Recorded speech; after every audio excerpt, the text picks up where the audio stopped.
Good evening and welcome to the Imagine Austin Speaker Series. I'm Cara Bertron. I'm the Deputy Historic Preservation Officer for the City of Austin. And it's my pleasure to welcome you tonight, give you a short introduction to the Imagine Austin Speaker Series and to Dr. Mike Powe. The Imagine Austin Speaker Series is a series of talks presented annually by nationally known experts and thought leaders on subjects such as land use, mobility, housing affordability, the built and natural environment, social equity, public health, and sustainability. At its core, this series is the opportunity to promote and implement the Imagine Austin Comprehensive Plan through shared dialogue and mutual learning.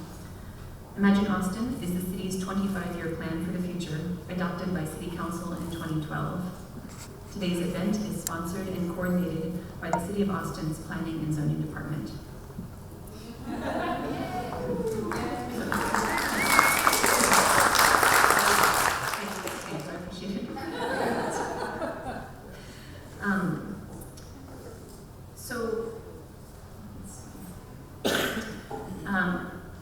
On a personal note, and I promise I'm going to make this very quick, I grew up just northwest of Austin and left for college and beyond.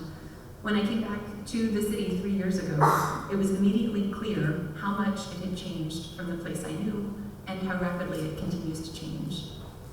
Now, working with the city's Historic Preservation Office, I see that change on a parcel-by-parcel level. My colleagues and I staff the Historic Landmark Commission, review rehabilitation projects and demolitions across the city, and talk to community members about historic district designation. These are very different situations, but in every one, certain issues come up. How quickly Austin is changing, the pressing needs around affordability and equity, and what role old and historic buildings play as the city grows. I'm so glad that you have joined us this evening to think about and dig into essential questions about affordability, density, economic and cultural vitality, and historic preservation, all issues and tools that can make Austin a better place for all citizens. And I'm very pleased to have Dr. Michael Powe here to speak to these issues, using a data-based approach tested in 50 cities across the United States. As the Director of Research for the National Trust for Historic Preservation's Research and Policy Lab, Mike conducts research empirically assessing the contributions that existing buildings and commercial districts offer communities. In 2014, Mike led work on the lab's Older, Smaller, Better project, which used maps and statistics to demonstrate the critical role that older, smaller buildings play in supporting the social, cultural, and economic vitality of urban neighborhoods. And he later expanded the lab's mapping and analysis to 50 U.S. cities in the Atlas of Reurbanism. Mike has also played a significant role in the National Trust's Partnership for Building Reuse with the Urban Land Institute, steering policy conversations focused on strengthening building reuse opportunities in Baltimore, Philadelphia, Chicago, Detroit, and Louisville. As part of the National Trust for Historic Preservation's Research and Development Department, Mike is part of a team that promotes the conservation, reuse, and retrofit of existing buildings and neighborhoods as a powerful strategy for supporting community health, equity, and resilience. Mike holds a Master of Urban and Regional Planning and a doctorate in Planning, Policy, and Design, both from the University of California at Irvine. Before I ask you to join me in welcoming Mike, I want to note, please don't forget to fill out the survey that was handed to you as you came in, and hand it back to us at the end of the program in the survey box next to the door. Mike will speak. There'll be a question and answer period after that, so take good notes, think of good questions. We look forward to the presentation, the conversation afterward, and now, please join me in welcoming Dr. Mike Powe.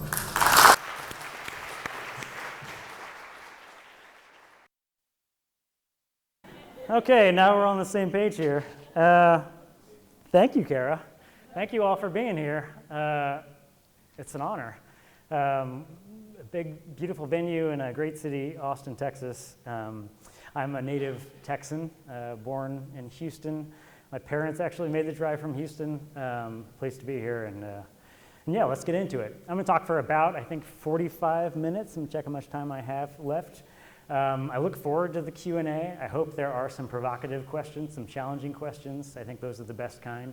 I think friction makes an interesting event and makes a better conversation. So it's okay if a lot of us agree, but hopefully we don't all agree on everything. So so I'm part of the Research and Policy Lab of the National Trust for Historic Preservation, part of a team that, as Cara said, we talk about the conservation, reuse, and retrofit, not just historic preservation per se, though we're part of the National Trust for Historic Preservation, but just what can we do with existing buildings? Not just historic buildings, not just older buildings, all buildings. And how can those buildings be assets for health, equity, and resilience? So I'll talk through some of the research we've done over the past handful of years here. I've been at the Trust for 6.5 years now. And then we'll talk about Austin quite a bit. So to start with, just some of our seminal research. Back before I joined the lab in 2012, we put out a report called The Greenest Building. And this was testing an idea that an architect named Carl Elefante sort of coined, that the greenest building is one that already exists. This is in the context of LEED certification, sort of green buildings, building fancy new, supposedly sustainable buildings with all sorts of technological solutions to energy efficiency and whatnot. And those things are great. I think at the Research and Policy Lab, and as an individual, I'm critical enough. I recognize the strengths of all approaches. But this research showed that actually reusing existing buildings is really important if you're thinking about mitigating the effects of climate change and the role of your city.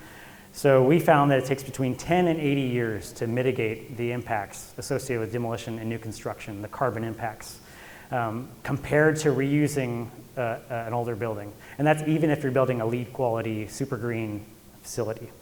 So building reuse is really important from the perspective of the environment. I joined the Trust and led research on the Older, Smaller, Better report, which Cara mentioned, in 2014. So how many, by show of hands, are you familiar with Jane Jacobs, the urbanist writer? Okay, yeah, this is a friendly crowd.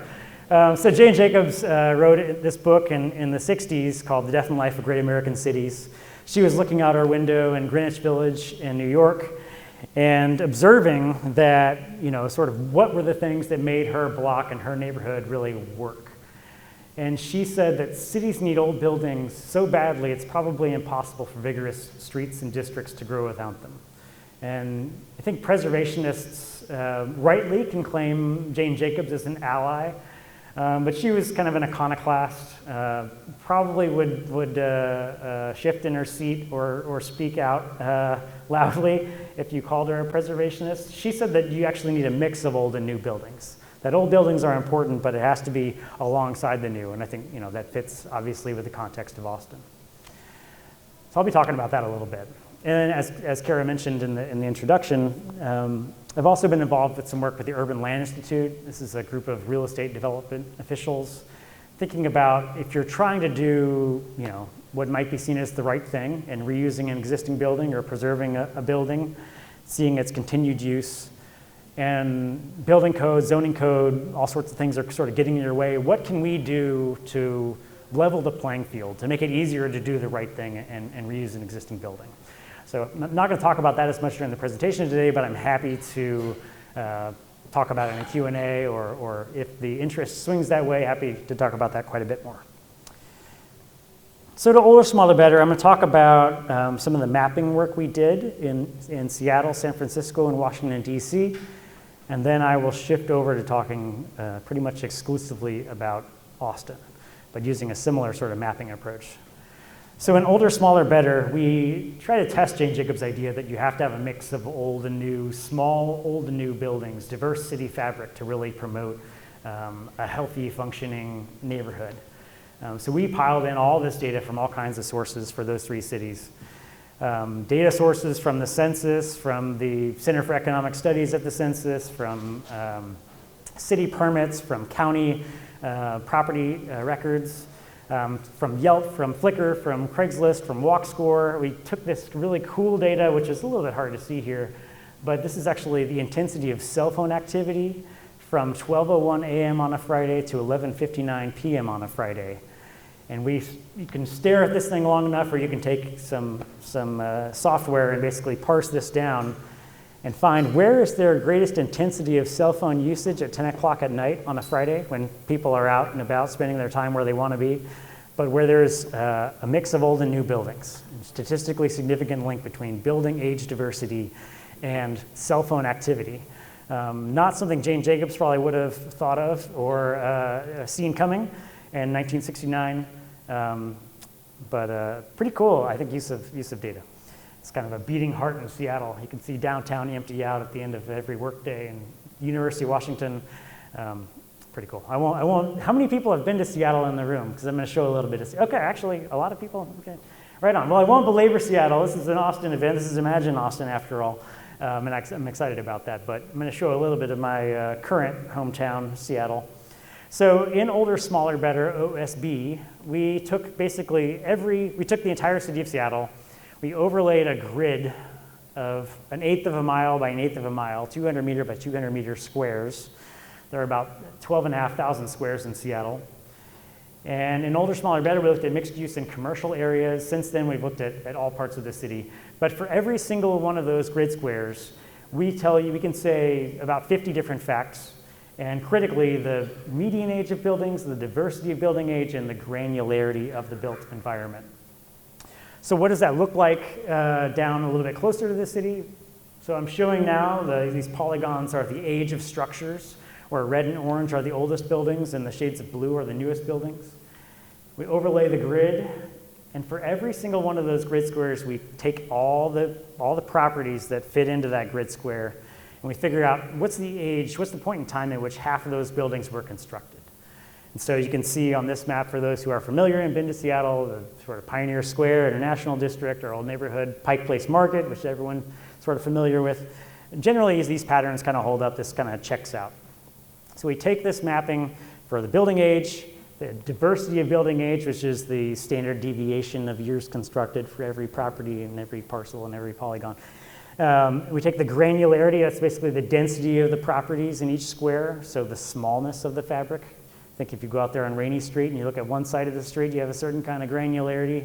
You look across the street, you have a very different kind of granularity with the newer construction, the hotels. So we take each of those metrics, we combine them, and we create this thing called a character score. Here's San Francisco.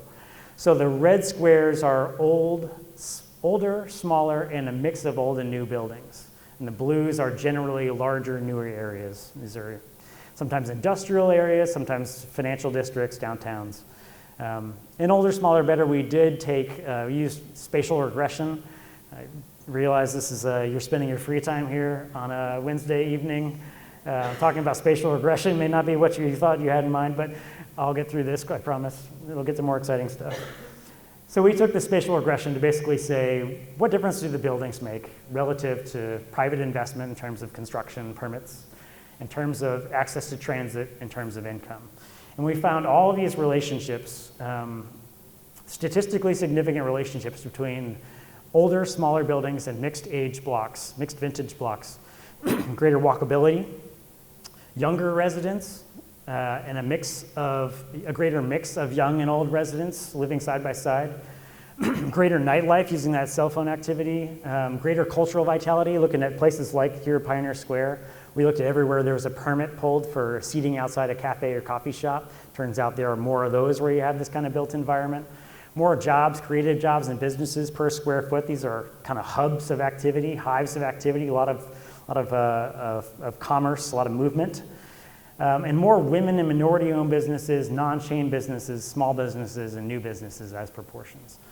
It starts to sound like this is me kind of cooking the books and telling us exactly what we want to hear, but I don't come from the world of preservation. I sort of often view a lot of this stuff really critically and try to be a skeptic. These findings are statistically significant. It's true across these three cities. I like to say the one thing we found that was not true, and this will come back, as a little bit of a foreboding note with Austin. So these are areas that are not as racially and ethnically heterogeneous or diverse. We've tested this in a few different places, so I'll come back to that. But true in these cities, and not necessarily what we're looking for.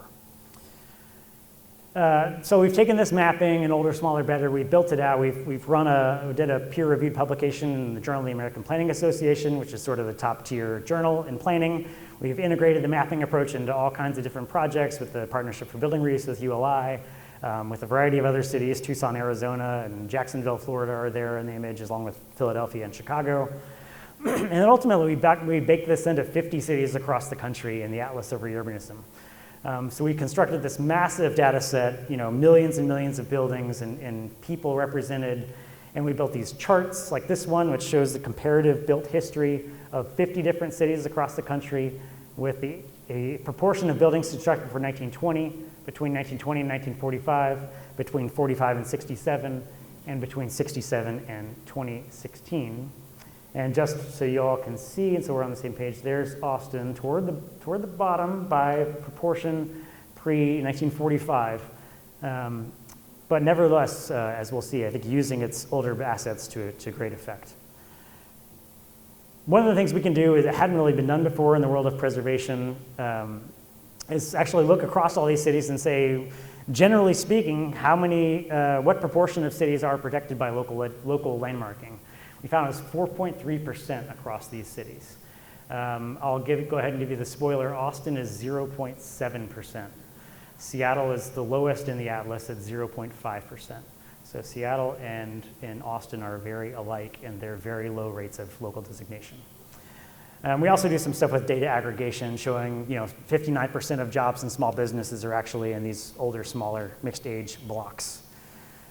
In the Atlas and online, you can go at atlasofurbanism.org or to the National Trust website. You can see interactive maps and look at the cities. We have 50 fact sheets, one for every city. Thank you, Cara. Including Seattle and including Austin. So you can go online right now and download the Austin, Texas fact sheet. We made these as hoping that folks would download them and use them to engage with electeds, engage with each other and your neighbors, as a few sort of takeaways about the performance of the older, smaller, mixed vintage parts of the city, as sort of what I hope is a transparent sort of data dashboard, positive and negative. What difference do older, smaller, mixed vintage parts of the city, what difference do they make? So let's get into Austin, actually. So Austin has about 200,000 buildings across the city, less than 1% of those built before 1920. Also less than 1% locally designated. Half the buildings in Austin were built in 1980 or later, which I find to be that's pretty easy shorthand. You can remember that one.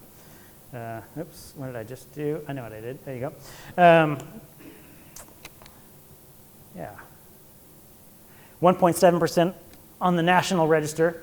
So we take all those blocks. We did the building age thing. So this is showing the oldest buildings in red, the newest in blue. We'll see a lot of slides like this, so no need to belabor it. Overlay a grid, which you may not be able to see. There are 16,331 grid squares in Seattle. We can color those grid squares according to the median age of structures. You can see a pattern here that's pretty clear with the oldest structures nearest downtown. Actually, downtown Austin's pretty striking in that there are not a lot of blocks of predominantly new buildings. You do have a lot of older buildings mixed in, to my eye at least, after looking at so many of these maps and doing so much of this work. This is the diversity of building age. So this is areas in red are the areas that have a mix of old and new buildings. Areas in blue are homogeneous or predominantly one type of, one age.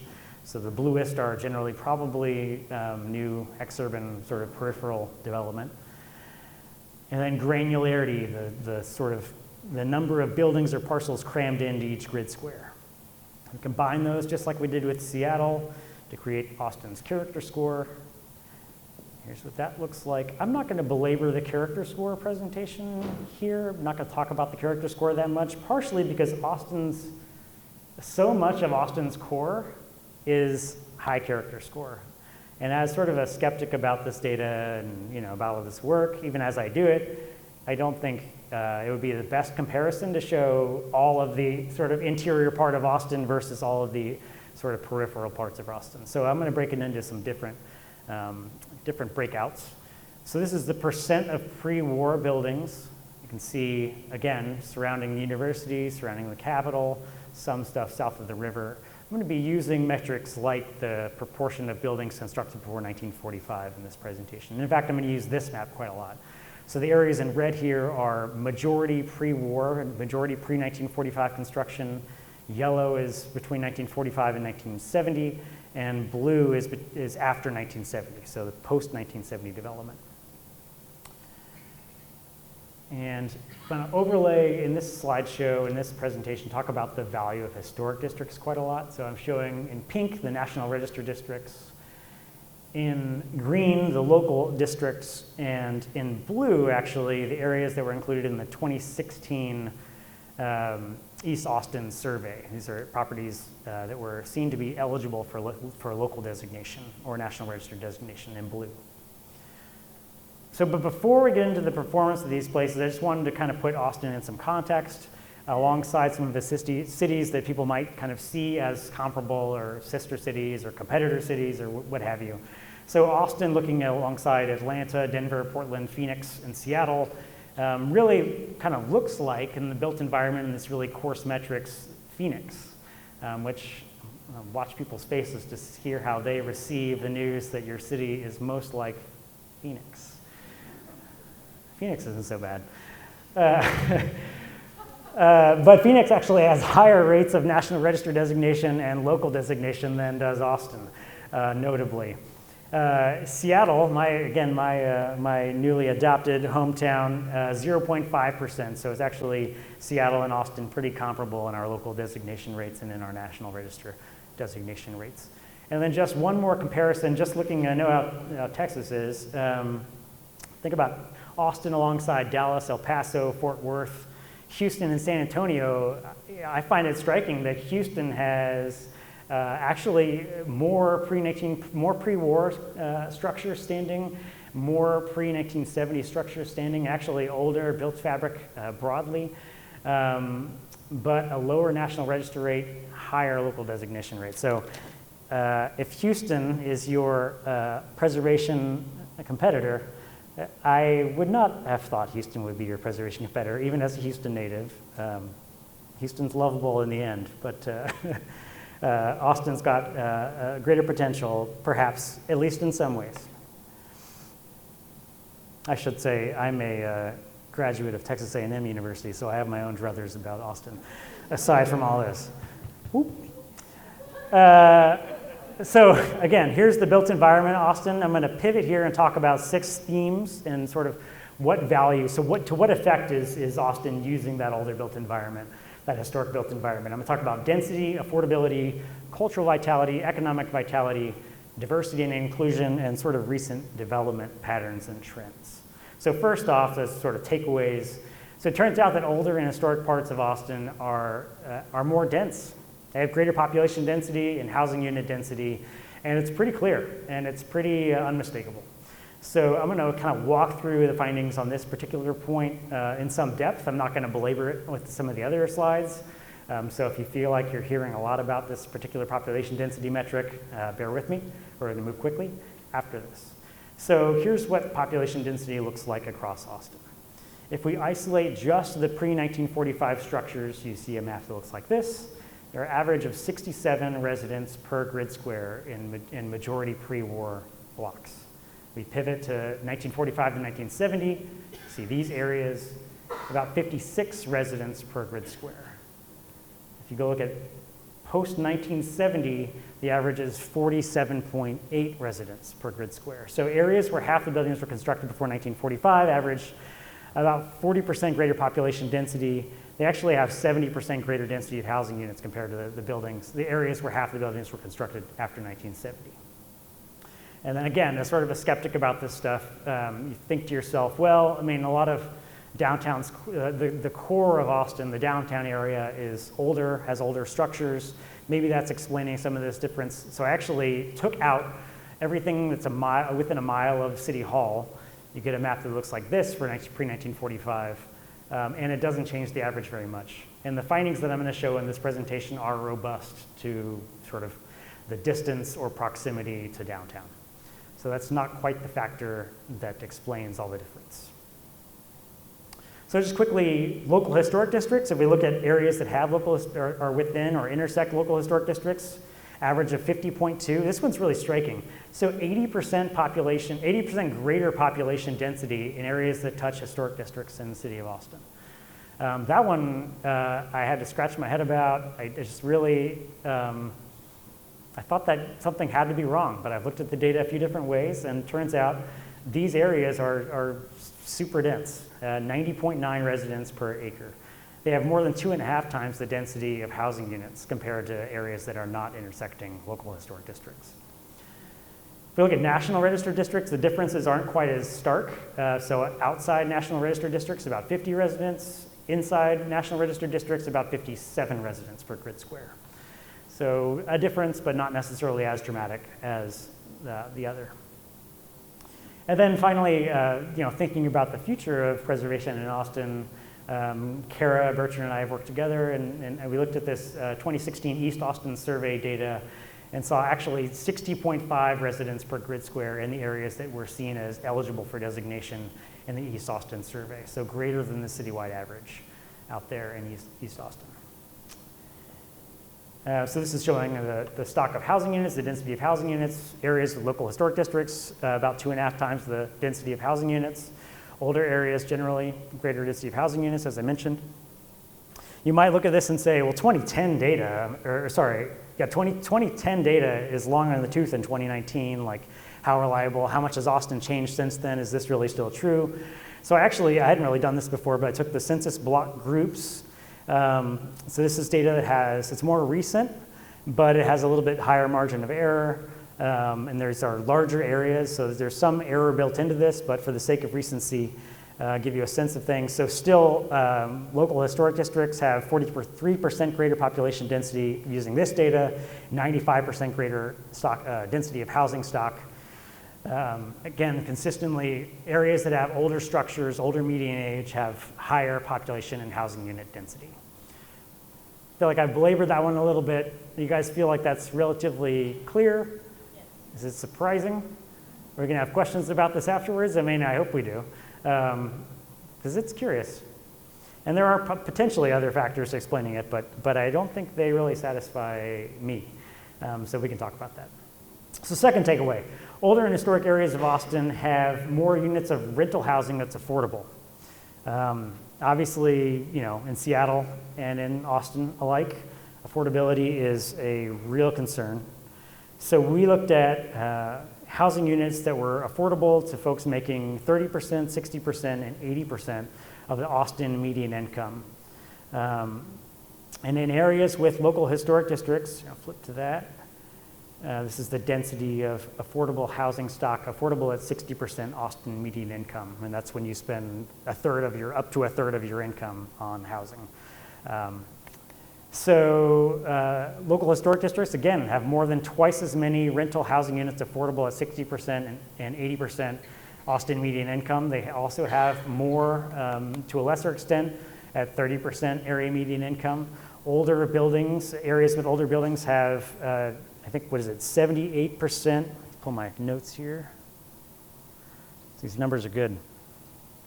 So areas of the city that had majority pre-war stock had 78% more housing units affordable at 80% Austin median income, 110% more, so twice as many housing units affordable at 60% median income, and 53% more housing units affordable at 30% Austin median income. And that's even taking into account the downtown proximity. But the difference is shrinking here. So the newer areas of the city are gaining affordable housing faster than the older areas of the city. Areas with local historic districts are seeing very little increase in affordable housing. And so to some extent, this is probably, can be explained by as newer housing ages, I think the sort of desirability of that housing diminishes pretty quickly. And the price drops accordingly. People like the newest thing, not the almost new thing. And to some extent, I think this could be the balancing of affordability across the city. It's an okay thing if newer areas are gaining affordability when older areas have such an advantage, such a disparity here. But it might be something that we talk about as an area to boost, again, affordable housing stock, even in those historic areas. And then just quickly looking at property value, change in property values and median rents. So this map is showing the property values at the census block group scale in 2017, where darker green is higher valuation. This is a pretty dramatic map. So clearly areas in West Austin tend to be much higher valuation than areas east of I-35. And this gap in Austin is widening. So older areas are growing and they're appreciating in value faster than newer areas, excuse me. And historic versus non-historic the same way. But median rents in these areas are generally comparable or lower. So the one exception here is National Register districts are, for some reason, a little bit more expensive than in terms of rents relative to non-historic, non-National Register listed areas. But it begs the question, so higher property values usually goes along with higher rents. But for some reason here, maybe it's because of long-term owners in older areas. Maybe it's because people prefer to have really reliable tenants and kind of hang on to tenants who can pay and take good care, be good stewards of the property. So they're not seeing the same spikes in rent. Maybe we can talk about that more in the Q&A. As a non-Austinite, I don't pretend to have all the answers about Austin. So I will look to you in the conversation to kind of illuminate some of this. So third takeaway, and I'm going to keep moving quickly here. I hope the pace is not too tough. Older and historic areas of Austin have more arts and cultural spaces. So I took this cool data that you all have from the Economic Development Department, the CAMP data set. So it's Cultural Asset Mapping Project, and mapped those out as sort of X's on the map. And so this probably won't surprise folks, but areas that have older and historic buildings have a huge disproportionate proportion of these cultural spaces. So 3.7% of the land area has majority pre-war fabric. That has almost 20% of the arts and cultural spaces in the city. In the East Austin survey, less than 1% of the land area was seen as eligible for designations, got more than 7% of the arts and cultural spaces in the city. National Register districts, 2% of the city, it's got 11% of the cultural spaces. If you zoom in and look at this, one thing we can do is, again, remove downtown, because I know from visiting Austin plenty of times when I was a college student going to 6th Street, a lot of cultural spaces on 6th Street. Even when you take 6th Street and the areas within a mile of the City Hall out of the equation here, National Register districts still have twice the number of cultural spaces compared to other parts of the city. So again, it's a relationship I think we sort of recognize. Cultural spaces aren't often in brand new buildings, but to see the numbers I think is important. What am I on? Fourth. So talking about economic vitality, sort of what brought me to historic preservation and to this work is the desire to see sort of strong local economies, supporting small businesses, not just sort of, in some ways reinforcing income inequality and wealth inequality in this country. It turns out, I think that older and historic fabric actually is sort of an inequality mitigator in sort of a small, perhaps small, I don't know, maybe perhaps a large way. So I'm going to show the data a little bit differently here. So these are just the commercial areas of Austin. Again, red is pre-1945, gold is from 1945 to 1970, blue is 1970 and onward. So majority pre-war areas have twice as many jobs and small businesses per grid square than areas that are majority post-1970. They have, 75% more businesses per grid square, higher density of businesses. They have 60% greater density of jobs in new businesses compared to areas that have mostly new buildings. So the sort of small and new businesses, they really take shape in old buildings. So the work of Stuart Brand, the work of Jane Jacobs is really consistently borne out by the data. This is one of these things in the Atlas of Urbanism that we see consistently across every single city, if I'm not mistaken, or maybe it's 48 of the 50, but very true in Austin. And if we look at historic versus non-historic, pretty much the same relationship. So local historic districts, 17.5 jobs in small businesses per grid square versus 8.2 jobs in small businesses in areas that don't intersect the historic district. Density of businesses, 88% greater density of businesses in areas that touch the historic district. These findings are also robust in the face of proximity or distance from downtown. You might note that the difference in new businesses is less dramatic here, and I'm not sure exactly why that might be. The differences are pretty marginal here. Maybe we can talk about that a little bit more. I can't explain that one. So this is the finding that I alluded to earlier, and in Austin it's true as well. So while we'll see greater density of businesses that have women and minority ownership in majority pre-war areas, and again, twice the rate, twice the density of women and minority-owned businesses in majority pre-war areas compared to post-1970 areas, twice the rate in areas that have intersect a local or national register district. Very striking data, and phenomenal, and something to celebrate. But on the residential side, looking across the city, we actually see less diversity in terms of race and ethnicity. So here the purple areas have a greater mix of non-Hispanic white, non-Hispanic African American, non-Hispanic Asian, Latino or Hispanic, and all other groups is sort of our metric. Purple is where you have the greatest mix, sort of light shaded colors, light blue, where you have homogeneity.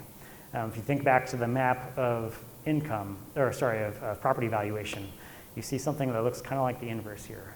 So sort of a troubling story. In terms of resident age, it's slightly lower where you have older and historic buildings compared to newer areas. This might be partially as a result of the university, perhaps not. And then income. So income is a little bit more complicated. So local historic districts actually have slightly greater income diversity. In areas determined to be eligible in the East Austin survey were actually diverse, more diverse than the citywide average in all three: race and ethnicity, income, and resident age. So perhaps a note for preservationists thinking about ways we can extend the benefits of preservation to new constituencies. Ways we can engage folks and actually represent a broader swath of the US population than we might at present, unfortunately. There's a zoomed in look at that, and I think that the map in particular, the East Austin survey stuff, but the greater density of greater diversity of income is clear there. So last of the takeaways, I think we're pretty much right on time. Have I been talking entirely too fast? No, perfect. Okay, great. Yeah, I remembered you have to go. So this one was another big surprise. So if you look at the city, actually, you might say people might come in, I might have come into this presentation if I weren't giving it, and think to myself that local historic districts are slower to change. Actually, I think that's sometimes what preservation is sort of pitched as. Managing change, I think, is a valuable. Managing change is a valuable thing. Not seeing dramatic overhaul of a neighborhood. But the data actually shows, looking at the last 10 years of permitting data, that areas of Austin, here's new construction, kind of covers all of the majority pre-war, most of the pre-1970 parts of the city, these new construction permits. So these areas actually, historic districts actually have they have an outsized share of new construction permits, of addition, alteration, and repair permits. The numbers aren't as dramatic as some of it's not twice as many. But if you came into this presentation thinking that local historic districts, people say, are they frozen in amber? I think preservationists usually, are quick to say, no, these places adapt. The data really suggests that's right.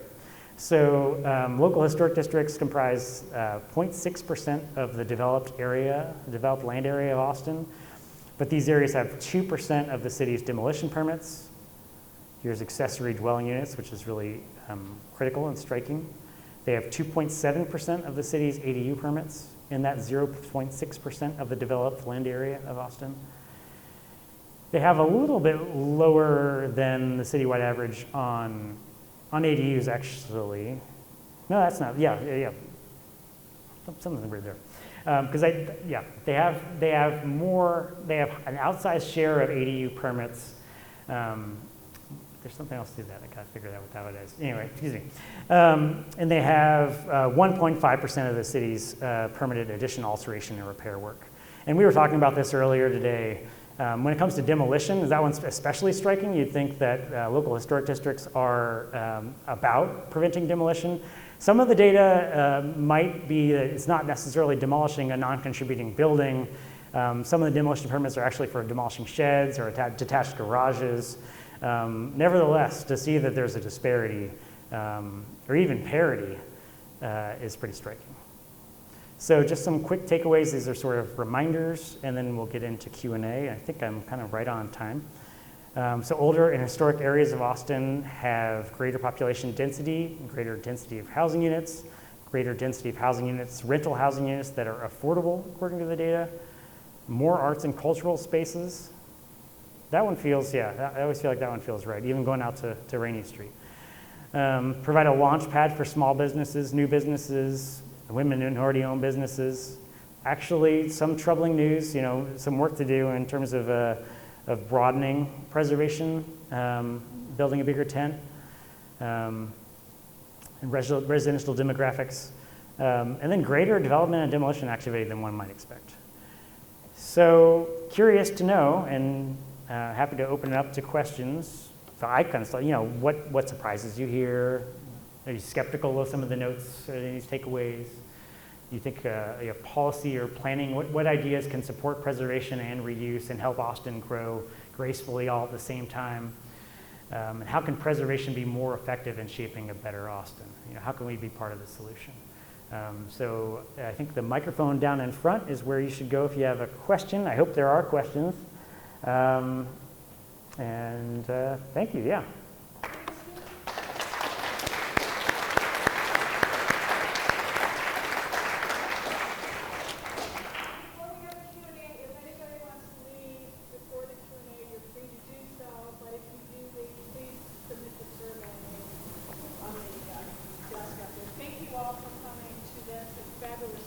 Thank you, yeah. Questions, please. It was fascinating. Steven, I live in one of the areas that you talked about, and I own a number of historic or near historic buildings, close to historic buildings in another area we call Clarksville here. It's near Mopac and 6th Street. And what I noticed that was interesting is that when you show there is a particular lot of population density, at least in my neighborhood, is not associated with the old buildings. It's associated with the new apartment complex. Along Lake Austin Boulevard, the apartment complex is married student housing. And then in some areas in East Austin where they've taken down a lot of the historic houses or the old houses and built 5-story apartment complexes. So it's just a comment, and maybe it would even be more striking if you took that survey now compared to a few years ago. It seems like, at least from what I saw, the newer apartment complexes is what's driving up the density in these more central locations. Comment on that. Yeah. So I don't know if everyone can hear much of it. Is the microphone on? You guys hear? Okay. No, but the question? So the question was kind of a comment question that some areas on the maps, I feel like this is suddenly very loud. Back away. Some of the areas on the maps that showed up as older are actually dense, not because of the old structures, but because newer apartment buildings that are built adjacent to the older structures. I can't speak to the particulars of that neighborhood. Clarksville, is that what you said? But certainly, I think areas, so if you can combine old and new, I think you get the best outcome. That's what Jane Jacobs said. I think there's probably a place for sort of integrity of architecture across the block in historic districts. But in a lot of places, that's not necessarily the best solution. And it is good to have dense, new apartment complexes next to older buildings. I personally, and it's my personal perspective, really appreciate places that have that kind of intersection. Even Rainy Street, I was just saying to Cara that Rainy Street is so strange I can't think of another place in the country that has, that's in a National Register historic district and that has older homes converted to a commercial use across from newer high-rises. It's very unusual. But my point is that even there, I mean, I feel like it's a cool, interesting place. I know, I gather there might be some complex history there, and so that may not be favorable. But the built environment, you know, even that kind of disparity, it's okay. And I think expanding our notions about what works and what doesn't, I think thinking creatively about that, that's okay. So it very well may be that Clarksville is denser because of the apartments and less the older bungalows. Data is not going to ever probably, you know, if the data is showing otherwise, it's probably bad data. But that's okay. To the extent you can accommodate both is great, I think. Please. So I love your presentation. Speak louder. So I love the presentation. It gives a really good snapshot of current data and where we are circa 2010. Have y'all mapped that data over time so you can kind of see how it compares on trends of urbanization versus like flight? A little bit. So the question was, if folks in here, have we mapped some of this data over time? You know, like I say, that 2020 census data will be really interesting as an update for this whole Atlas of Urbanism and this whole approach. So we're kind of waiting on that for now with 2019 versus 2010. Have we mapped over time change and sort of what's happening in these places? And I think we're starting to do that. Through the Urban Land Institute work with the Partnership for Building Reuse, we tried to map out areas that were, well, that was a little bit different than what you're asking. There we were trying to assess areas that were sort of on the tipping point, not booming in population, not seeing hemorrhaging population, and try to target policies to those specific places. And I think that's a great approach for Austin or for all places, sort of targeted policy work. But in terms of population change over time, it's been difficult. A lot of the data is mixed. It depends on the sort of trajectory, the history of the city, its development patterns. I can't, I mean, in general, I'm excited about doing that, but, you know, can't draw on that much there yet. Look forward to it, though. Yeah, please. No, there's no more microphone, yeah. That's your place to stand. Have any cities, did you all publish your map 2 years ago? I mean, have any cities really used this information in a positive way, or how do you all see the data being used in a way that's useful in policy, from a policy perspective? This is one of those things where we put the stuff on the website. We know how many clicks there are and how many downloads there are, but we don't know the stories of folks taking it to their elected officials. I can speak to, you know, with our work in Chicago, with the Atlas of Urbanism, along with our Partnership for Building Reuse, it was instrumental in getting the city to actually change its building code to adopt some of the things that make building reuse more likely. In Tucson, Arizona, I did a report, Older, Smaller, Better in Tucson, a specific report for the city of Tucson. That report, immediately after its release, the city passed a pilot adaptive reuse program in which they were incentivizing adaptive reuse of older structures with things like expedited permitting review, you know, waiver of permitting fees. Some basic things can actually make a pretty big difference when it comes to that kind of calculation from a developer or property owner. But the Atlas of Urbanism, I would love those stories, but I don't have them right now. I would love for the city of Austin to download the Atlas of Urbanism fact sheet, or to take this data and try to inform a better conversation about the future of the city and its development. But for right now, I don't have the anecdotes. It's 2 questions in a row where I feel like I am like, God. Guys are asking me some tough ones. They're really, it's like a therapy session here. Whew. Do you have a question? Yeah, sure. That's the invisible microphone. Following up on that, I know that there's data that you download from the website, but there's more data that you're showing here that's not on the website. Yeah. I imagine maybe accessible through a PowerPoint presentation later if it's available. But Yeah. also, I'm wondering about like more in-depth, maybe more in-depth information about this particular study that you did for this presentation, Yeah. including the data sources. And do you have plans for kind of releasing this particular study in more in depth? Well, so I am, so the question was, more information on the data sources underlying this. Our Atlas of Urbanism data, our maps are not great. You can only see a few of the layers.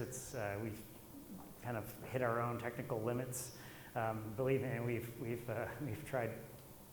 It's been tough on that front.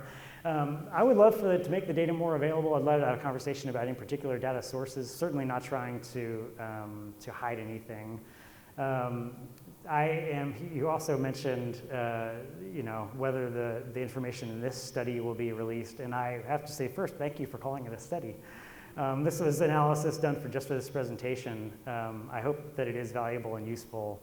And I think I would love to share the PowerPoint with you directly. I don't know if there are plans. I don't want to commit Cara to posting this online. Do we know, are there plans?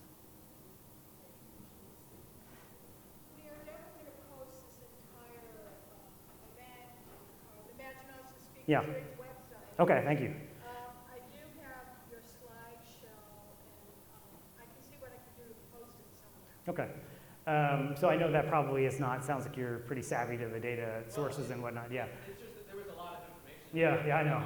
Yeah. Review it later. Yeah. But I mean, I understand. I also have another follow-up question. I know that the city has recently, last year, done a more extensive, geographically extensive survey that looks at the kind of the integrity, like kind of an integrity scan of the city citywide. I don't know if you can compare it, so look to kind of correlate your data with the findings of that scan. So the question was, there's an integrity scan of the city's built environment, or the city as a whole, and whether I'd sort of looked at that in putting this together. And no, I'm not familiar with it, but would love to talk more about that and think together. Yeah. Thank you. Yeah, please. Yeah, but this is getting a little silly, lining up for the microphone stand, but such is life. Yeah, I'll repeat the question. Great data, thank you, and thank you to Cara and the City of Austin for all of it. I think it's just very eye-opening data. So I have a question, it's kind of a follow-up to the data over time question. Mm-hmm. So local historic districts, for example, when they were minted, older ones versus more recent ones. Yeah. And whether you've looked at that, as a side note, Austin, all of our local historic districts, well, there are not as many as other cities, and also they're much newer for reasons that I think everyone knows. But anyway, so what have you guys looked at, either with data or even just opinions, in terms of older designated local historic districts versus newer ones? Yeah. Good question. Yeah, of course, yeah. So the question was, what have we looked at in terms of actual older districts? And by older districts, places that were designated as historic longer ago versus places that were designated recently. And we haven't done a lot with that, but right now, one thing I didn't talk about here today, our team is currently working on a cultural heritage and risk of displacement in African American neighborhoods study. It's been a huge 18-month project already. We are going to release it late January, early February 2020. As part of that project, I just recently looked at Chicago districts, ones designated back in the 70s, 80s, 90s, and aughts, and onward. And I was looking specifically at sort of evidence of increasing rents, loss of low-income households, if I'm remembering right.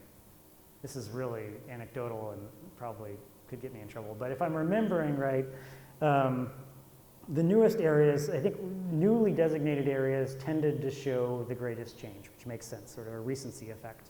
When something is newly designated, the change might happen then.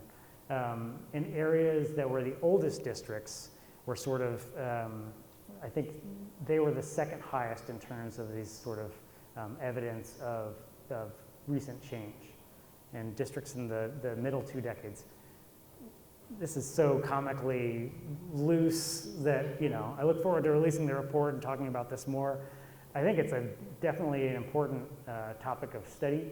I feel like in historic preservation, there are a lot of questions that we have not focused on in depth, and I feel privileged to be doing that work. But I would love for everyone in the room to, take up your data, engage your local planners, ask for this kind of information more often, and tell your friends. I should not be one of the main people across the country doing this work. It's very strange that I am. But these are good questions. Thank you. Gosh, these questions are hard. Hi, my question is actually maybe too policy relevant, I don't know. Okay. But I'm more interested in not so much the reuse of buildings, which you spoke a lot to, but buildings that are historic and current use. Currently, with Austin ISD, as parents, many parents are being told in certain schools that are about to close down that older pre-war buildings, especially, but even buildings that were made in the 1990s in some cases, are no longer useful as educational things. They're too old, they're not modern, and stuff like that. And we're, as parents, are sort of scrambling to come back against that point, and we really don't know how. And, we haven't really even had that much time to reach out to historical preservationists. And we're just curious if you've ever come across, or you yourself have done any, more policy relevant work towards working with educational institutions, or how the buildings are used, particularly if they can be used for educational purposes. Yeah. So thank you. So the question, if I understand it Right, and let me know if I didn't, is that whether we've done research that basically looks at what the historic use of a structure, and in this case in particular, educational facilities, schools, in the city of Austin, older buildings that are seen as functionally obsolete in some way because of their age. And schools certainly come up in a lot of the cities I've worked in, been involved with. Oftentimes closure or long since closure, the building is still standing. The city of Austin and the city of Detroit are pretty much diametrically opposite in a lot of ways. So I don't think this is necessarily lessons to impart from Detroit, especially with schools there. But I think, I think there's good value in not letting the building go. I think older schools, in schools that are no longer used as schools, which is not your question, do have functional life as housing, as offices. In particular as Austin, I think those situations are so difficult.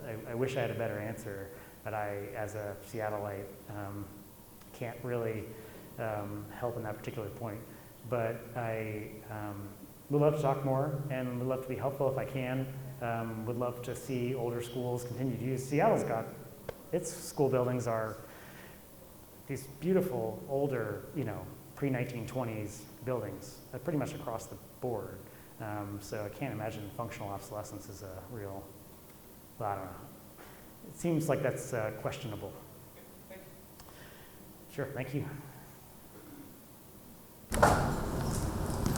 So in a matter of days, Austin will be receiving another draft of a new land development code, and your maps of older, denser areas are the very places that are going to likely, can't predict what I haven't seen, but likely see the greatest change. And that change is not a change to encourage reuse, but rather the opposite, I would say. Okay. So rather than what can we do, but are there lessons learned from other cities, perhaps, where mistakes have been made? I mean, to me, this seems like a mistake. You're saying preserve, and I don't think that's the push from the elected officials. I mean, we even get elected officials who say 2-1 bungalows with such disparaging tone that, well, never mind. Anyway, do you have any advice? Sure. So the question was, the City of Austin is, I guess, going to update the Land Development Code very soon. And there's concern that the Land Development Code, the direction that goes may be at odds with some of the findings in this presentation. And I can't speak specifically to the Land Development Code and the revisions there. I certainly hope this data is useful in informing a conversation about the future of the city and its development, and that this data is put into, data like this is put into conversation about the Land Development Code. I know, a lot of cities across the country are grappling with how to accommodate growth, and cities are trying all kinds of different approaches to doing that. I do think that even when the code changes dramatically, the city does not change immediately and dramatically. And if the code were to change dramatically, I don't think that means the city is irreparably or irrevocably changed. That's not the end of the conversation. So I don't know what's going to happen. I'm not from Austin. I do hope this kind of information works its way into that code, and I do hope that that folks continue to engage, regardless of what comes of the code revision or what have you. Again, probably not the. I'm not giving you any silver bullet solutions. I'm not giving you. I feel like I'm letting you guys down the question and answer period here, but I do think don't, regardless of what happens with the code rewrite, don't let that be, don't let it defeat anyone. Yep, more chance to engage. Please. Thanks for doing this. 2 quick questions. What criteria did you all use to pick the cities to study? Mm-hmm. And the second one is, where did you get the rental price? Yeah. So the 2 questions are, how do we pick the cities that went into this study? And the second is, where do we get the rental price data? On the cities one, so you're talking about the Atlas of Urbanism thing? Yeah, so we thought we would try to get eventually all, I think there are 300 cities that have 100,000 people or more in the United States. We would try to get all those we could get the data for. We actually, I think, have a lot more than 50. We've actually already probably mapped more than 60. But first we said, where could we get the data? We looked for the largest cities. We tried to get geographic diversity, so we got Portland, Maine in the Atlas. We got Honolulu. These are smaller cities. Anchorage, Alaska. I did choose not to include places like Pasadena, Texas, which, as it turns out, Pasadena, Texas is a larger city in population than Pasadena, California. Kind of a curious note. Pasadena, California, we included Pasadena, Texas. Most people haven't heard of unless you're from Houston or at least Texas. So, they weren't super critical criteria. Kind of where could we get the data? What are places people have heard of? Can we get as many states as we can? And we'll keep growing it. So, yeah, that's the answer there. With regard to the rental data, I'll tell you, the rental data it's census data. It's from the American Community Survey, which I know is not the best source of information. Rental data, especially commercial rent data, but residential rent data is really tough to come by good data. And I would love access to better data and to run it through all this and see what it looks like. Short of buying data from someone, or even with its warts and all, hard to come by a perfect source. So yeah, to acknowledge the limitations there. Census data is not so great, but it's what we work with. Well, I work in real estate. If you need Oh. help with that. Oh, sweet. Thank you. Yeah. Well, let's talk. Yeah. Thank you. Works in real estate. Better data. Connections made. Any last questions? Oh, there went the microphone. I guess that's my cue. That's weird. Speak now, forever hold your peace. All right. Thank you, Yeah, Mike. yeah. And Thank you, Cara.